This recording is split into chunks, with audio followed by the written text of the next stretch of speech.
J'étais un peu effrayée parce que j'avais menacé de prendre toute la fausse monnaie et de partir avec. Et puis l'esprit est venu et a dit « Je vais te couper ». Je me suis alors dit que j'avais besoin de faire une pause et de sortir. Elle est entrée dans la cellule de désintoxication et tout d'un coup, on a entendu cet homme dire « Mort ici ». Phil Evans a été pendu en 1894 et les lyncheurs étaient tellement indignés par Phil Evans qu'ils sont venus le chercher et l'ont lynché eux-mêmes. Ce fut la dernière pendaison publique dans le comté de Nelson.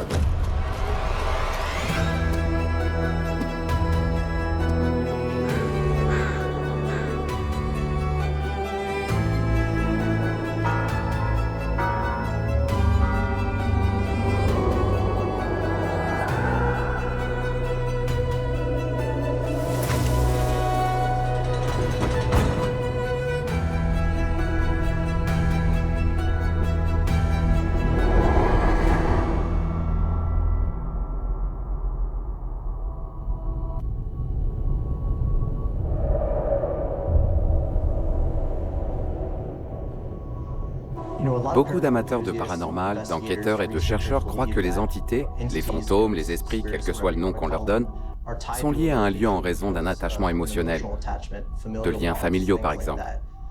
Ici, au Jailers Inn, il y a un mélange de tout cela. Il y a des décès traumatisants, des histoires terribles qui y sont associées, des geôliers qui ont vécu et travaillé là, et donc ça pourrait être n'importe qui soit passé par là. Nous devons donc examiner tous les aspects, non seulement l'histoire, mais aussi les témoignages oculaires des rapports d'activité. Mais nous devons aussi éclairer cet endroit avec notre équipement scientifique, en examinant les données environnementales et en cherchant à savoir exactement qui peut se trouver ici. Il y a eu beaucoup d'histoires tragiques ici. Nous devons donc oublier cela et nous en tenir à la logique et essayer de trouver des explications à ce qui se passe ici. Je pense qu'il s'agit d'un endroit très spécial et qu'il y a tous les éléments pour une exploration hantée. Étant donné que nous sommes à Bardstown, il y a beaucoup de grottes, mais aussi de l'eau qui passe dans ces grottes et dans les zones avoisinantes. Ce bâtiment est fait de calcaire. Beaucoup d'enquêteurs paranormaux pensent que le calcaire retient l'énergie. Je ne sais pas si cette théorie est légitime ou non, mais ce bâtiment est fait de calcaire et c'est une théorie que nous devons absolument tester et étudier. Il y a vraiment quelque chose de spécial dans cet endroit. Rien qu'en le regardant de l'extérieur et en entrant dans le bâtiment, le Jailers Inn donne une impression différente de la plupart des autres endroits.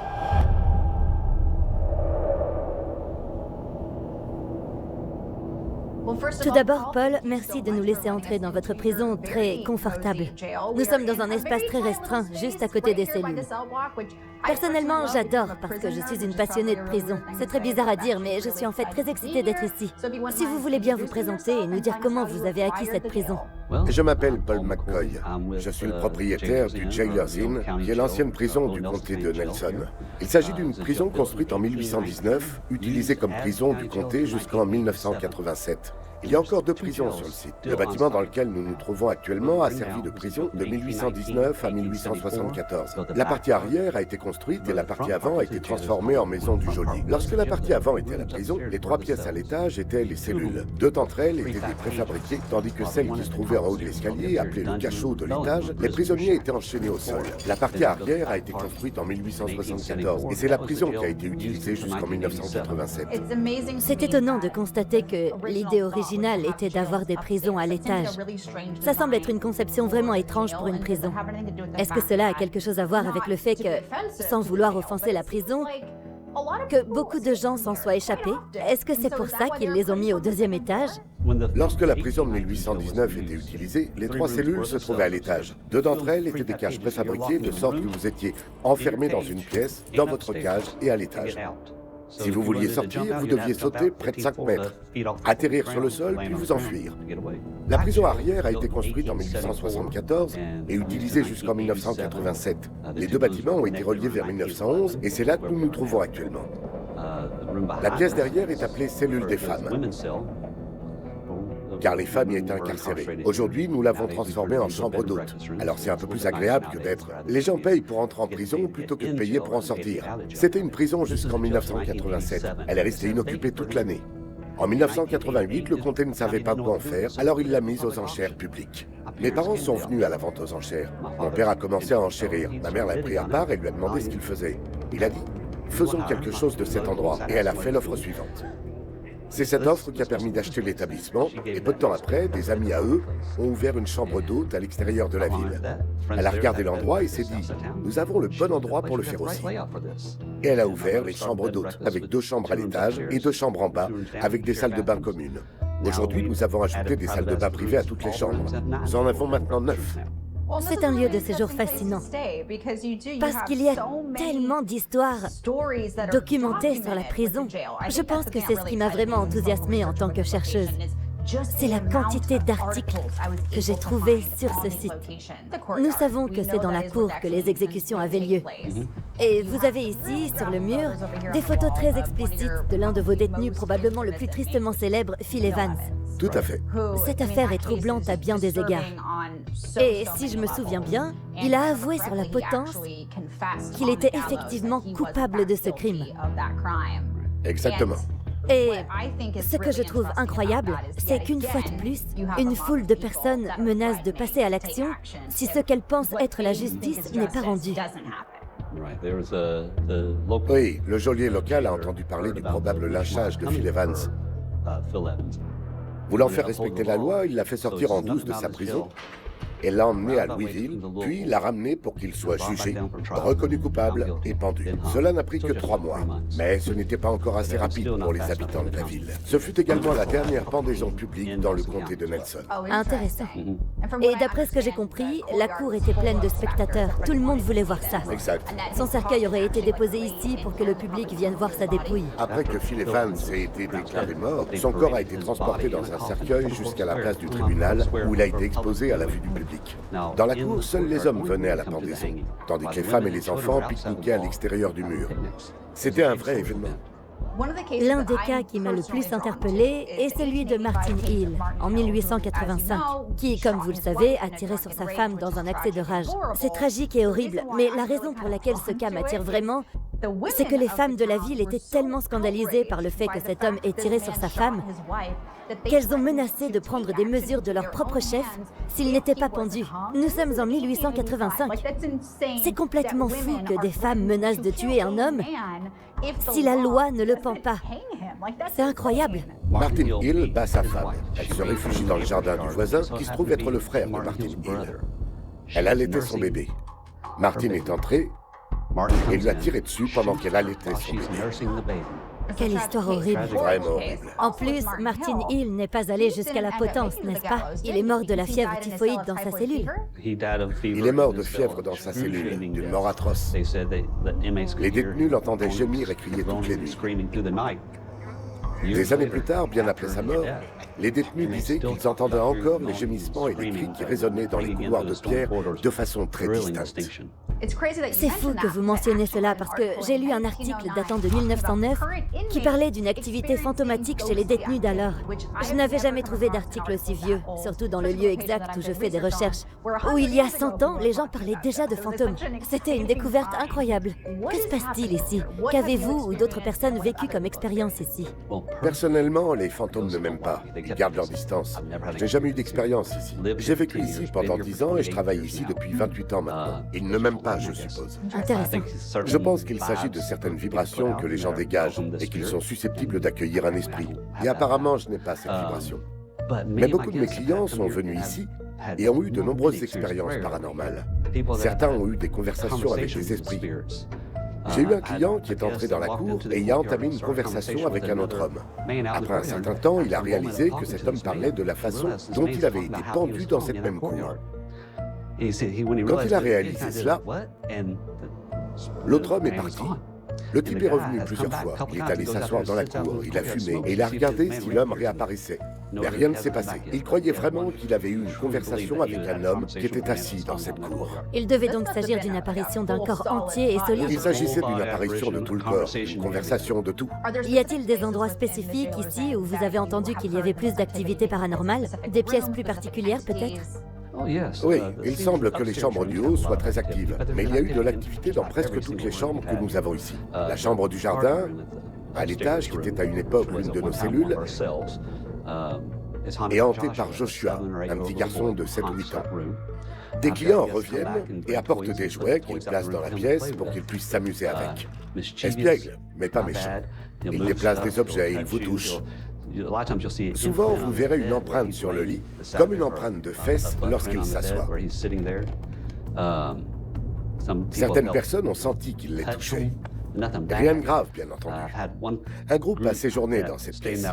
Il y avait un homme, une femme et 2 adolescents.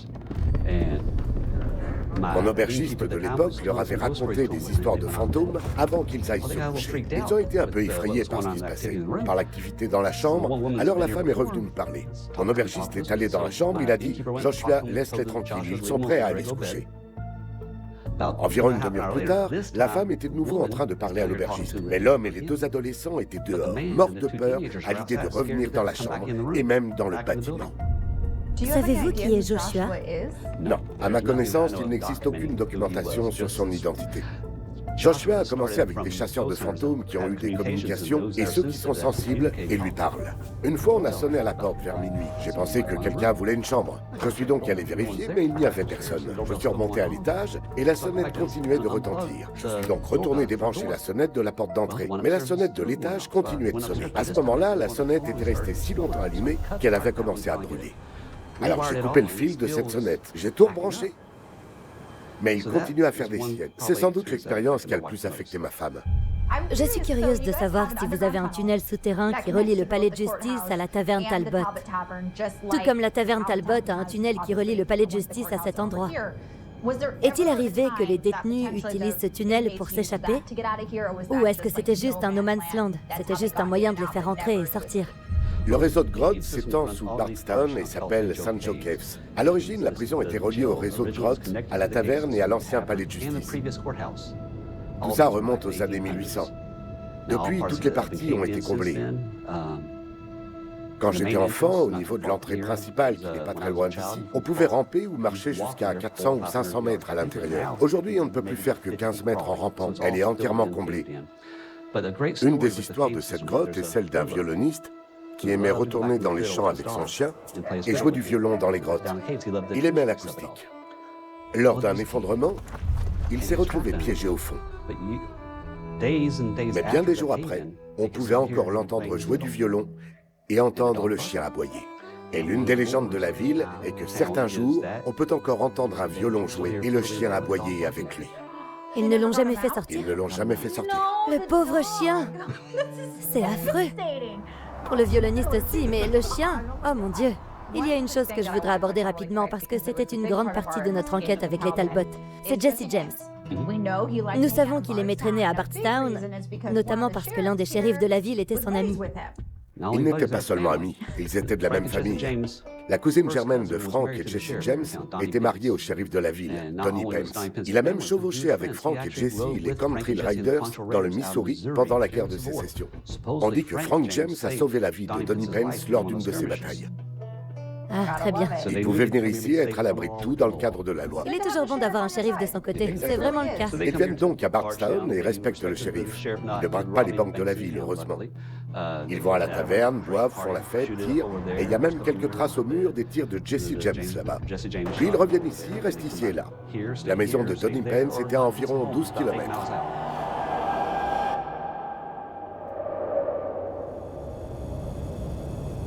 Je m'appelle Emano et je m'intéresse au paranormal depuis que je suis toute petite. J'ai enquêté sur le Jailers Inn en 2020 avec un groupe d'amis.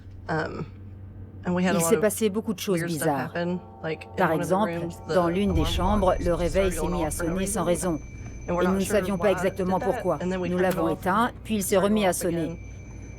Et puis, dans la cellule de la prison, nous avons eu quelques coups de compteur K2 qui réagissaient à ce que nous demandions. On posait des questions de type oui, non, et ils se déclenchaient en répondant aux questions.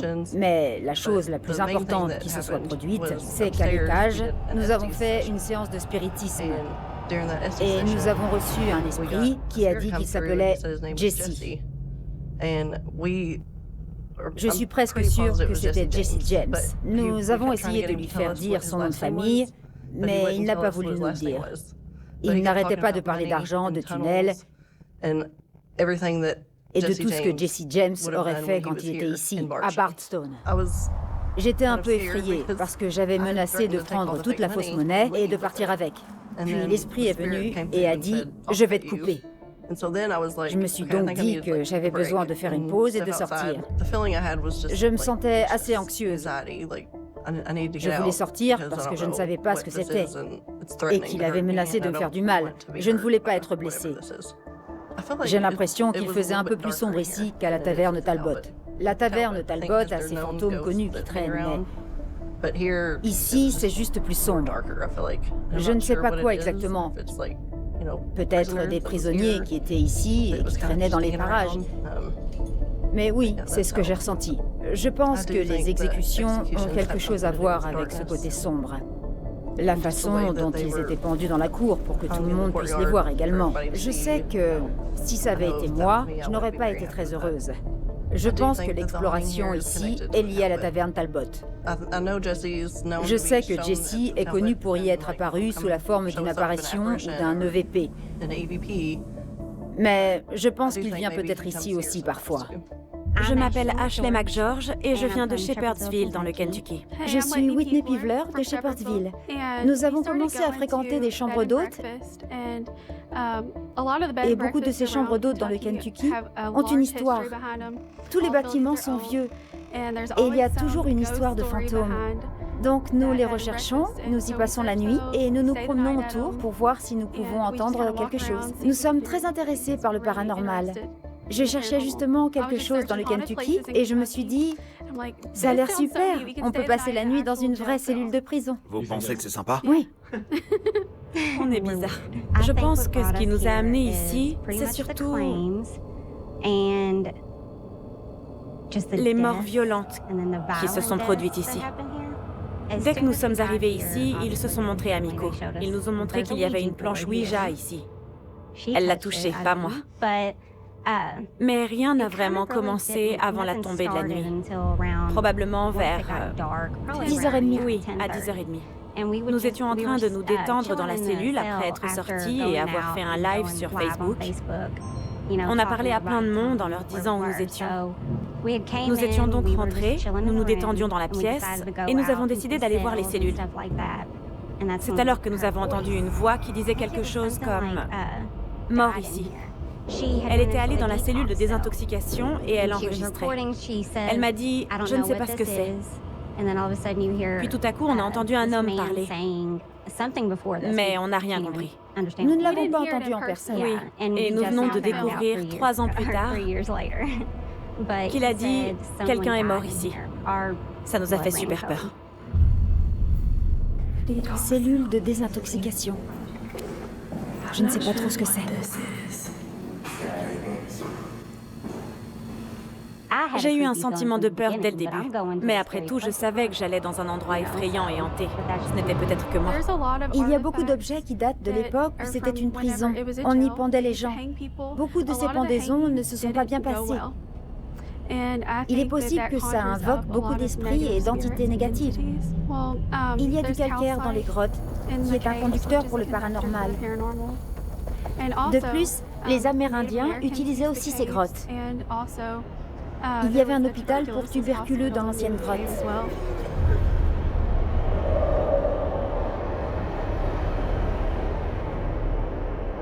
Très bien les gars, c'est parti pour le Jailers Inn. Un endroit intense avec une histoire très sombre. Beaucoup d'histoires. Des gens qui meurent dans des cellules, d'autres qui sont exécutés dans l'arrière-cour. On ne pourrait pas avoir une histoire plus sombre que celle-là. Nous avons cette cagoule et les chaînes utilisées pour l'une des exécutions ici. Il y a cette histoire d'un homme mort de la fièvre typhoïde dans l'une des cellules. Cette histoire de fantôme remonte à plus de 100 ans, n'est-ce pas? Oui, nous parlons des années 1800. Ce type a tué sa femme par balle et devait être pendu. Mais il est mort de la fièvre typhoïde dans sa cellule et les gens disent qu'ils l'entendent encore crier. Ça fait plutôt peur, oui. Il a encore du boulot ici alors. Exactement. En tout cas, ça y ressemble. La légende dit que l'esprit du fantôme de sa femme l'aurait aussi suivi ici. Donc peut-être qu'il y en a 2, je sais pas. Je suis curieux de voir à quoi ça ressemble lorsque toutes les lumières sont éteintes. Maintenant il fait sombre et il y a plus de calme à l'extérieur. J'ai encore jamais été dans cet endroit la nuit. Je sais qu'hier, en entrant ici pendant la journée, j'ai eu mal à la tête et la nausée. C'est pas le cas aujourd'hui, mais on verra ce qu'il en est maintenant. Je veux dire, Nous avons vu dans nos autres enquêtes que parfois cette sensation change en un clin d'œil. Pour l'instant, je me sens plutôt bien, mais nous allons explorer les profondeurs de la prison et voir si nous pouvons recréer certaines de ces EVP. Je trouve vraiment intéressant que cet individu, Martin Hill, soit mort de la fièvre typhoïde. Il est là, il crie, il hurle dans la salle de désintoxication, et c'est là que les gens ont dit qu'ils avaient capturé des EVP, sans même connaître son histoire. Je pense donc que lorsque nous irons là-bas, nous ferons des enregistrements audio. Ce qui est bien ici, ce sont les murs de calcaire épais. Il n'y a probablement pas beaucoup de pollution sonore, surtout en bas. J'ai essayé de vous crier dessus tout à l'heure quand on installait le matériel, mais personne ne m'entendait. Non. Pour que personne ne puisse t'entendre crier. Très bien. Ceci étant dit, nous allons devoir vous faire descendre. D'accord. Vous pouvez voir la cellule de désintoxication, toute cette aile des cellules de la prison. Kevin, qui est un ancien gardien de prison, pense que ce sera très intéressant de voir ce qui se passera. J'ai travaillé en prison quand j'étais shérif adjoint. J'ai mis des gens en prison, j'ai sorti des gens de prison, et j'ai hâte de voir si mes antécédents vont changer la façon dont l'enquête va se dérouler ce soir. En ce qui concerne les énergies. En ce qui concerne l'enquête, cette prison étant sombre, j'ai enquêté dans des endroits où l'on dit que les esprits plus sombres résident. Personnellement, je ne pense pas avoir déjà rencontré ça. J'ai l'impression d'avoir mis en place une assez bonne protection et de bonnes limites. Donc je suis pas trop inquiet, mais c'est toujours quelque chose dont il faut se méfier, quel que soit l'endroit où on se trouve. D'accord. Les talkie-walkie pouvant déclencher les appareils de détection, nous avons strictement interdit leur utilisation au cours de nos enquêtes. J'imagine que... Essayons d'aller au bout du couloir. On n'a pas besoin d'être dans une pièce.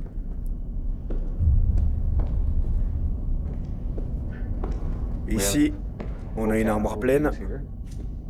C'est une bonne idée. Pose-le sur le meuble. Et sortons ce... Paralight. Donc voilà le Paralight. Il s'agit en fait d'un détecteur de champs électromagnétiques. Il s'allume au fur et à mesure qu'on s'en approche, pour nous indiquer que quelque chose est proche. Vous savez ce qu'on va faire? On va mettre ça là. Baisse de température, c'est normal. Laisse-moi le poser ici. Si quelqu'un veut venir nous parler, il est le bienvenu. Nous sommes au bout du couloir, près de la dernière cellule. Nous avons quelques appareils ici. Il y a une boîte sur la couchette du haut, à droite, avec des chiffres orange dessus. Si vous la touchez, si vous respirez dedans, nous saurons que vous êtes ici. Nous avons également un dispositif blanc en forme d'œuf sur le sol. Si vous passez devant, nous saurons que vous êtes là. On a aussi cette lanterne. Si vous la touchez, elle s'allumera comme un sapin de Noël. C'est plutôt sympa. Je trouverais ça intéressant qu'il y ait des entités ici. Et puis Paul a fait de cet endroit une chambre d'hôte. Tu réagirais pas bizarrement, toi? Il doit se dire, je suis enfermé en prison et d'autres personnes viennent ici de leur plein gré pour dormir. Voyons ce qui se passe si je prends ça et que je m'isole des autres. Vas-y. Ça me rend un peu plus autonome. Excusez-moi, monsieur. C'est un lit superposé. J'avais la même chemise que ce type. Ok, maintenant je suis ici tout seul. Si vous pouvez me voir et m'entendre, est-ce que vous pouvez venir toucher cet appareil pour que je le sache?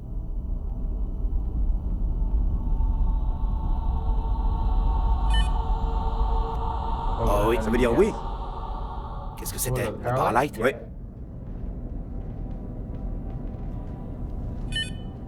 Ça signifie que vous pouvez me voir, c'est ça?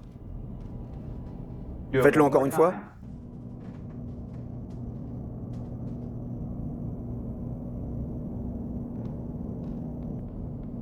Vous voulez bien venir toucher ça encore une fois pour moi?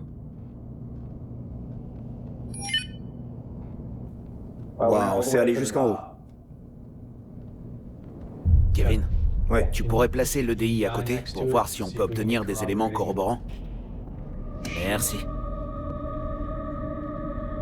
Ouais, voilà.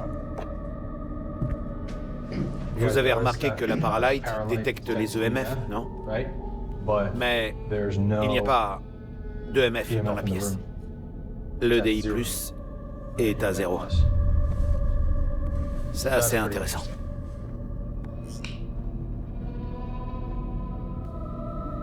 Sur quoi est réglé votre Tri-Field? Le Tri-Field est à 0.9, mais c'est pas suffisant pour faire grimper ça au sommet comme il l'a fait. D'accord. Je pense que ce qui était là-dedans est parti. Ouais. C'est peut-être dans la cellule de désintoxication. Parfois, quand on est ici, on peut sentir comme une présence. La pression de l'air est un peu plus forte ici, comme si on entrait dans un sauna ou quelque chose comme ça.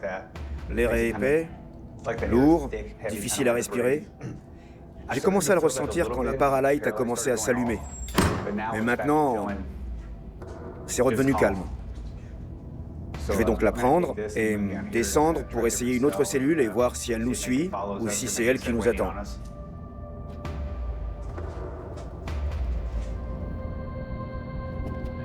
Là, on est dans une autre cellule. Celle-ci a beaucoup d'objets différents. Aimez-vous cette pièce?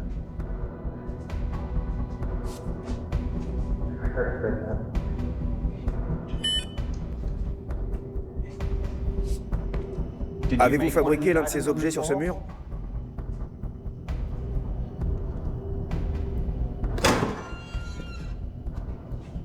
Je vis à Bardstown et je suis né pour faire la guerre. Mais la loi m'a attrapé et m'a jeté en prison.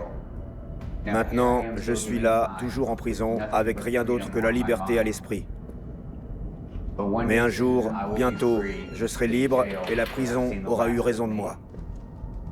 Que se passe-t-il? Rien. Dès que je suis entré et que j'ai posé ça, ça s'est déclenché. Qu'en est-il de l'EDI? Rien. D'accord. Je sais pas s'il a été attiré par quelque chose sur ce mur. Très bien. Je sais pas s'il essayait de prendre l'un de ces objets, de l'utiliser, mais il n'y a pas eu d'autre réponse depuis. L'activité documentée par Kevin et Mustapha les a amenés à penser que ce qui se trouvait là était réticent à interagir. Je me suis rendu dans la prison avec une seule caméra pour voir si un nombre réduit d'enquêteurs entraînerait un changement d'activité. Pouvez-vous venir toucher l'appareil que je tiens dans ma main juste ici, s'il vous plaît? Il y a quelqu'un.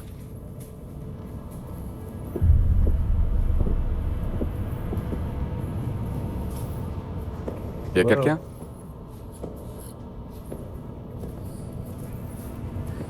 Je viens d'entendre un bruit au niveau de ces barreaux. Ça ressemblait à ça.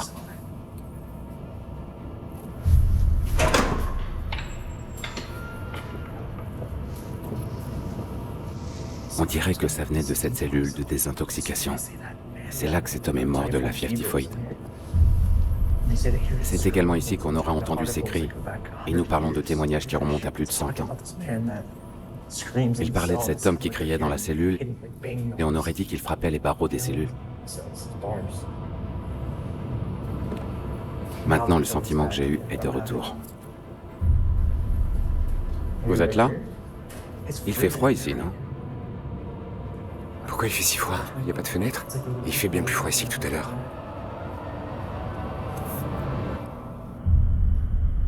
Ça recommence, n'est-ce pas? Ce n'est pas un radiateur, ça. Il n'y a pas de chaleur ici. Waouh, vous avez entendu ça? J'ai entendu une voix. Oh merde.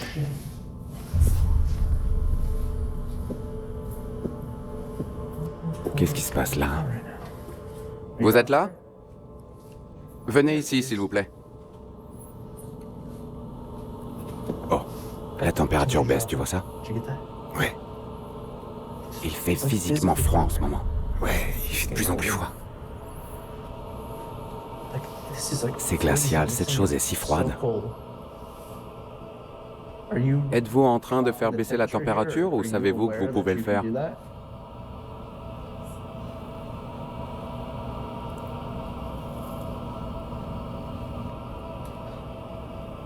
C'est tellement... C'est juste là. Mes mains sont gelées.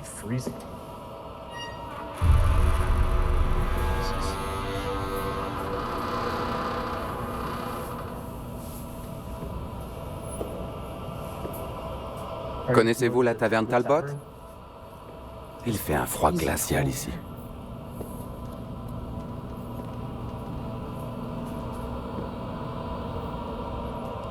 Sortez. Venez parler avec nous, s'il vous plaît.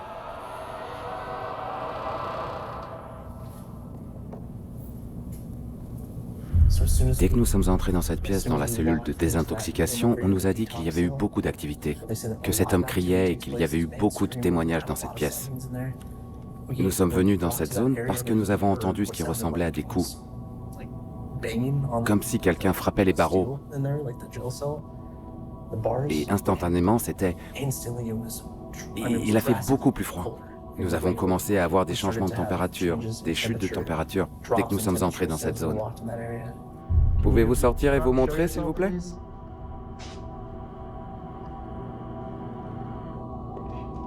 Êtes-vous à l'intérieur?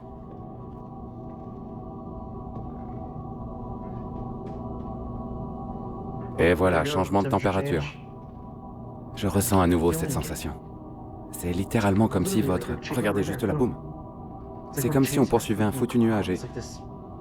Regarde, je bouge. Vous êtes là? Chaque fois qu'on change d'environnement comme ça, j'ai une sensation dans l'estomac qui me rend malade.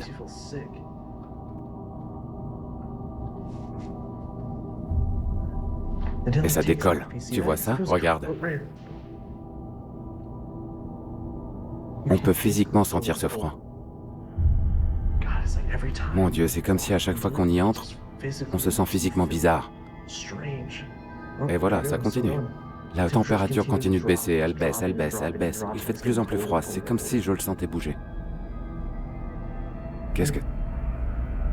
C'est comme si je le sentais bouger physiquement et que je le poursuivais. C'est de la folie.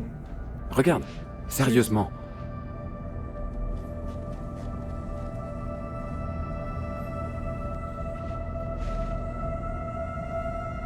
Je crois qu'il est sorti par là.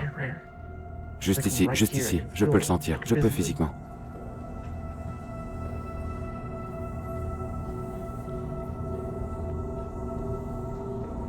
Oh mon Dieu. On peut vous sentir, on peut vous sentir.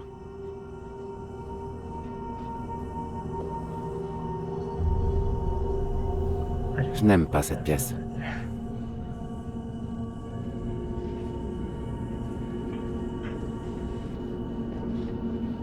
Où est-il passé maintenant?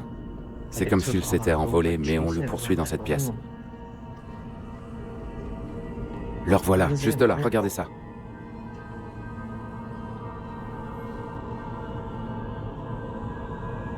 On le poursuit, regarde ça.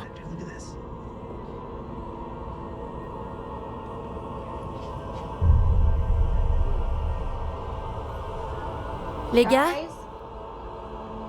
Quoi? Brandon? J'ai des mouvements bizarres devant la caméra. Tu dis quoi? Je vois des mouvements bizarres. J'ai vu quelque chose de très bizarre. C'était comme une brume qui bougeait comme ça. Un brouillard? C'était presque comme un... Vous voyez ce que ça donne ici? Mais c'était comme un miroir ici, mais ça bougeait comme ça. Ça bougeait. Mais la caméra ne bougeait pas. Et c'était clair. C'était indéniable. Je l'ai vu passer par là. C'est difficile à expliquer. C'était vraiment bizarre. Qu'est-ce que c'est que ce truc? D'accord. Et ça ne ressemblait pas à une ombre.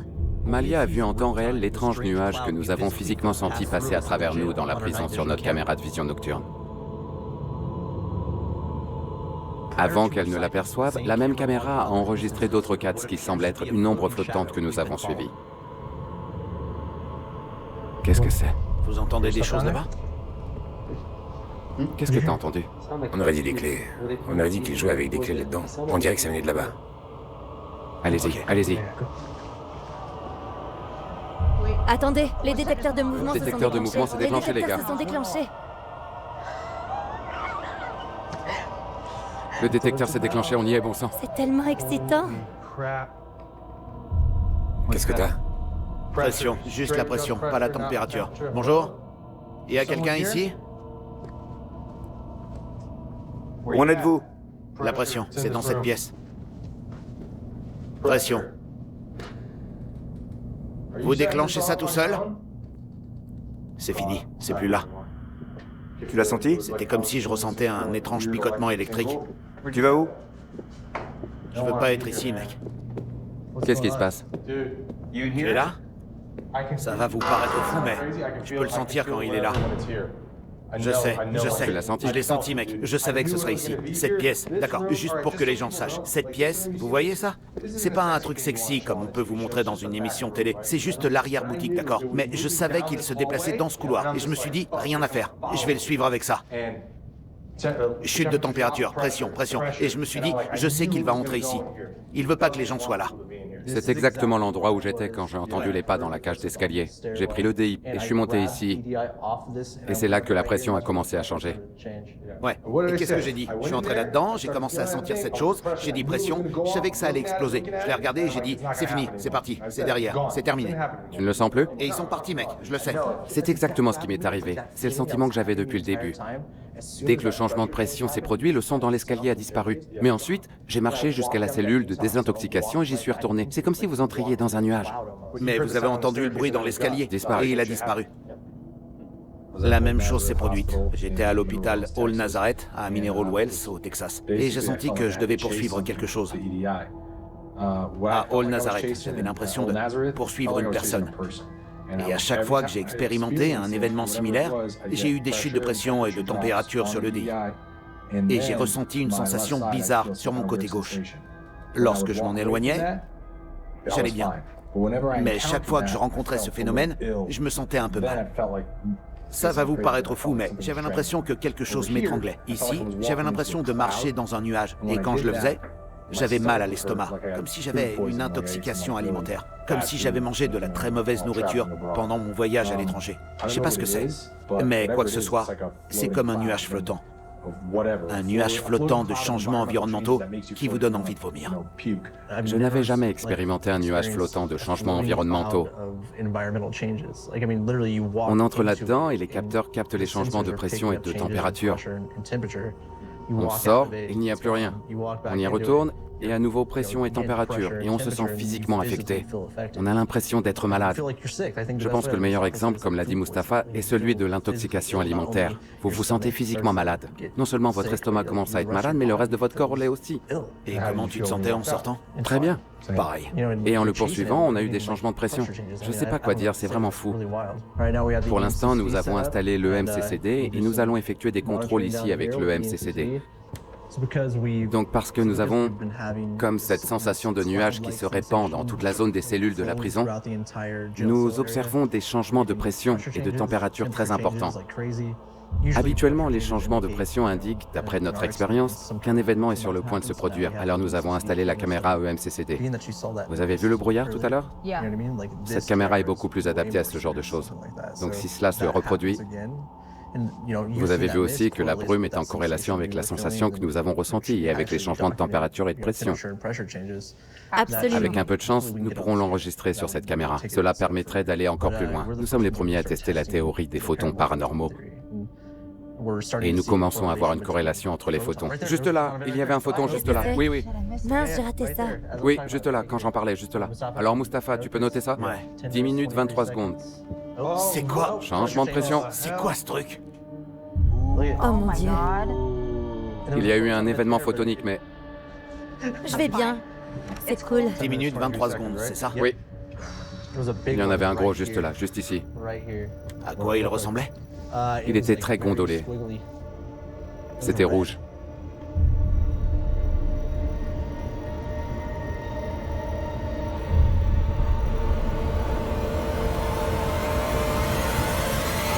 Ce qui est intéressant, encore une fois, c'est qu'en entrant, on a l'impression de pénétrer dans un nuage. C'est comme une épaisseur, on peut la sentir physiquement. Nous documentons les changements dans l'environnement associés à cette sensation. On a eu des réactions physiques. Votre estomac est malade, votre corps se sent faible. Si vous sortez de là, les relevés s'arrêtent. Il n'y a plus de changement dans l'environnement et la sensation dans votre corps s'arrête. Si la caméra EMCCD fonctionnait à ce moment-là, ces événements lumineux, ces événements photoniques que nous voyons habituellement sur cette caméra, entraient-ils en quelque sorte en contact avec nous? S'agit-il de notre réaction à une telle chose? Nous ne savons pas. Nous ne faisons que théoriser, mais c'est vraiment intéressant. C'était difficile. C'était un sentiment très très lourd. C'est logique qu'il y ait beaucoup de sentiments d'effroi, de nostalgie et de solitude. Je ne peux qu'imaginer ce que cela fait d'être un prisonnier d'être enfermé ici. Il est rare que des enquêtes donnent lieu à une aussi grande variété d'expériences étayées par des changements environnementaux documentés que notre séjour au Jailers Inn. Je pense que ce que je ressens est l'énergie résiduelle de ce que les détenus eux-mêmes ont peut-être vécu. On a eu beaucoup d'expériences, C'est monté tout en haut. suivies de fortes baisses de température, de pics de pression barométriques. Une pression. Les vidéos de ce soi-disant nuage flottant que nous avons prises à l'aide de plusieurs caméras correspondaient toutes à nos expériences personnelles. Ce qui est le plus intriguant, c'est que ce phénomène a été vécu par des membres de notre équipe dans différents endroits par le passé. Nous ne pouvons pas ignorer les sensations physiques de malaise qui sont apparues lorsque nous avons vraisemblablement interagi avec ce nuage, ni les symptômes de l'ancien prisonnier Martin Hill qui est mort de la fièvre typhoïde dans la cellule de désintoxication. Nos preuves suggèrent que nous pourrions très bien avoir documenté une histoire de fantôme vieille de plus de 100 ans. Une histoire qui est racontée par les détenus de la prison depuis des décennies, qui est bien vivante et qui se joue de manière répétée au Jailers Inn.